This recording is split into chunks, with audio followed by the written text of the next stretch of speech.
So hello guys, I am Aladdin Mumtaz and welcome back to my channel. आज हम discuss करने वाले हैं टॉप 3 ऐसे मिस्टेक्स जिसकी वजह से आप अपना बल्क प्रॉपरली नहीं कर पा रहे हैं। हम उसके बारे में डिस्कस करने वाले हैं। आप एक्सपर्ट हो या बिगिनर हो, दोनों को भी ये चीज़ बहुत काम आने वाली है। कुछ सालों पहले मेरा भी यही हाल था।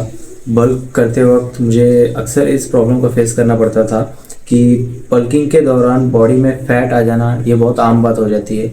एब्स इनविजिबल हो जाना और फैट ज़्यादा स्टोर हो जाना, ये रेगुलर प्रॉब्लम्स होती है जिसके वजह से बल्क हमें स्टार्टिंग में तो बहुत अच्छा होता है, लेकिन जब हम बल्क को कट ऑफ कर फैट कट ऑफ कर कटिंग पर जाते हैं तब हमें रियलाइज़ होता है कि बल्क गलत हुआ है, क्योंकि उसमें एक्स्ट्रा फैट ऐड हो चुका है जिसकी वजह से आपका बल्क पूरी तरीके से वेस्ट हो चुका था। तो वो वेस्ट ना हो इसलिए मैं आपको कुछ ऐसे टिप्स और 3 मिस्टेक्स बताने जा रहा हूँ जिसकी वजह से आपका बल्क प्रॉपरली नहीं हो पा रहा। पहली चीज़ है कार्ब्स। आप जितना ज़्यादा कार्ब्स अपने बॉडी में लोड कर रहे हो, स्पेशली इंडियन फूड्स में 90% कार्ब्स होता है।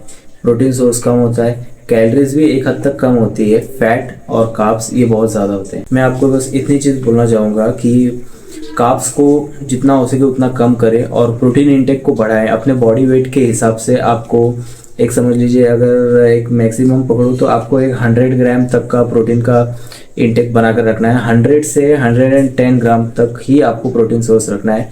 सो यहाँ पर हमारा दूसरा पॉइंट है जो है वो है प्रोटीन इंटेक आपको कितना रखना है और किस लिमिट तक रखना है ये भी देखना बहुत ज़रूरी होता है। कुछ लोग प्रोटीन इंटेक कम और कैलोरीज ज़्यादा रखते हैं जिसकी वजह से उनके बॉडी में फैट भी स्टोर होना शुरू हो जाता है। कैलोरीज से भी आपके बॉडी में फैट आ सकता है। तो प्रोटीन कम हो गया और कैलोरीज ज़्यादा हो गई, इससे तो फैट स्टोर हो गया, लेकिन प्रोटीन ज़्यादा होने से क्या होता है?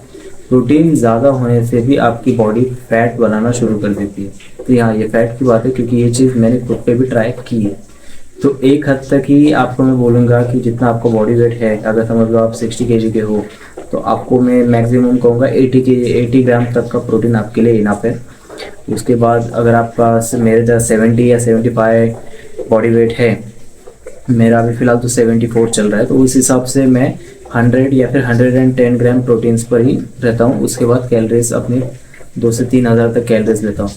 तो कहने वाली मेन बात ये है कि जब आप प्रोटीन ज़्यादा लेते हो, जब बॉडी में प्रोटीन की कमी पूरी हो जाती है, उसके बाद जो बचा हुआ प्रोटीन रहता है फैट के थ्रू अपने बॉडी में वो स्टोर करके रखती है, जो फैट क्रिएट होता है और ये दोबारा यूज़ फैट के थ्रू ही यूज़ होता है, ये दोबारा से अपने मसल्स में नहीं जा पाता है। ये चीज़ एक आप याद रखना। तो पहली चीज़ थी कार्ब्स और दूसरी चीज़ थी प्रोटीन इंटेक को बैलेंस करके रखना।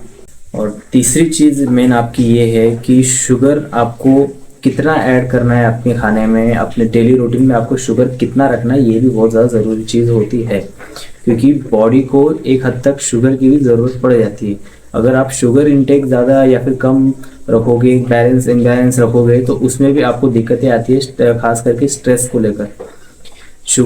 अगर आपकी शुगर की मात्रा बॉडी में कम हुई तो उसकी वजह से आपके माइंड पे प्रेशर पड़ना शुरू हो जाता है, स्ट्रेस आना शुरू हो जाता है और उस स्ट्रेस की वजह से आपका जो रिकवरी होता है वो रिकवरी उतना फास्ट नहीं हो पाता है, आपको प्रॉपर रेस्ट नहीं मिल पाता है।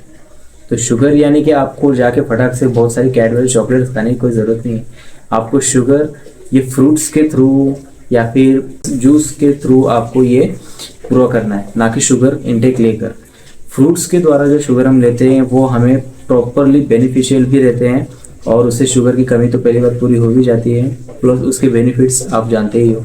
पाइनएप्पल ले लो, चाहे मैंगो ले लो, वो मैंगो नहीं, पाइनएप्पल ले लो या फिर ग्रेप्स वगैरह के जूसेस ले लो या फिर कोई फ्रूट्स ले लो, बनानास ले लो, मिल्क शेक ले लो।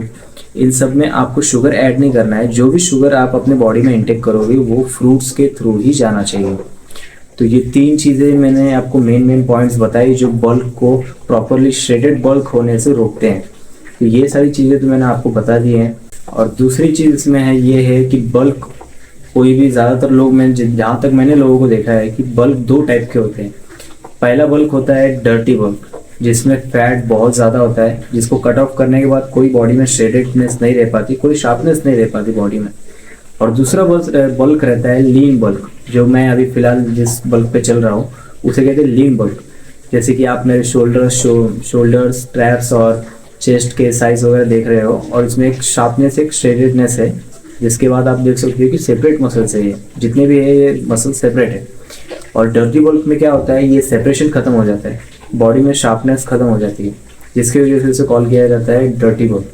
तो ये डर्टी बल्क ना करके मैं तो कहूँगा आपको ज़्यादा से ज़्यादा लीन बल्क करना चाहिए। भले ही इसमें थोड़ा वक्त लगता है, लेकिन बॉडी का जो स्ट्रक्चर है, एक्चुअल स्ट्रक्चर है, वो एक अच्छे से बिल्डअप मिल जाता है, उसे बहुत अच्छे से बिल्डअप होता है। तो ऐसे ही मोर इन्फॉर्मेशंस के लिए चैनल को सब्सक्राइब ज़रूर करें अगर आप नए हो तो।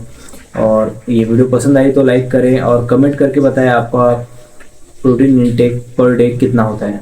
Okay, so thank you guys, bye.